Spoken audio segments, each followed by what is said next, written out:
ശോഭിച്ചു നിൽക്കുന്ന ഒരു കാലഘട്ടം. ദൈവത്തിന്റെ ആത്മാവ് രക്ഷകനായി ഭൂമിയിൽ അവതരിക്കുവാൻ പോകുന്ന കർത്താവായ യേശുക്രിസ്തുവിനെ കുറിച്ചുള്ള സ്പഷ്ടമായ വ്യക്തമായ സന്ദേശം പ്രവചന ശബ്ദമായി ലോകത്തിന് നൽകുവാനിടയായി തീർന്നു.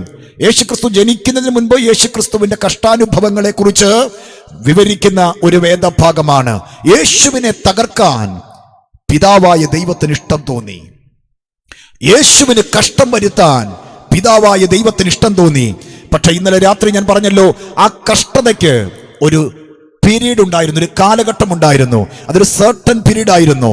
യേശുവിന് കഷ്ടം വരുത്തി, യേശുവിനെ തകർത്തു. പക്ഷേ 1-ാം ദിവസം, 2-ാം ദിവസം, 3-ാം ദിവസം കഴിഞ്ഞപ്പോൾ തകർത്ത കർത്താവ് തന്നെ ആ കർത്താവിനെ ഉയർപ്പിക്കുവാനിടയായി തീർന്നു. കഷ്ടം വരുത്തിയ ദൈവം തന്നെ ആ കഷ്ടം മാറ്റുവാനിടയായി തീർന്നു. ഇന്ന് പകൽ ഇതിന്റെ അകത്ത് ദൈവം അനുവദിച്ചിട്ട് ചില കഷ്ടതകൾ വന്നിട്ടുണ്ട്. അത് നിന്നെ തകർക്കാനല്ല കേട്ടോ, അത് ദൈവത്തിന്റെ ഇഷ്ടത്തിന്റെ അകത്തുള്ള ഒരു പ്രോസസ്സിംഗ് ആകട്ടോ, റിഫൈൻ ചെയ്യാൻ വേണ്ടിയാകട്ടോ, പോളിഷ് ചെയ്യാൻ വേണ്ടിയാകട്ടോ, വിലയുള്ളതാക്കി മാറ്റാൻ വേണ്ടിയാകട്ടോ. അതിനൊരു സമയമുണ്ട്. ആ സമയം കഴിയുമ്പോൾ ഈ കഷ്ടം മാറും. ആ സമയം കഴിയുമ്പോൾ ഈ തകർച്ച മാറും. ഇന്ന് പകൽ വിശ്വസിക്കുന്നവർക്കായി ഞാൻ ദൈവത്തിന് സ്തോത്രം ചെയ്യുകയാണ്.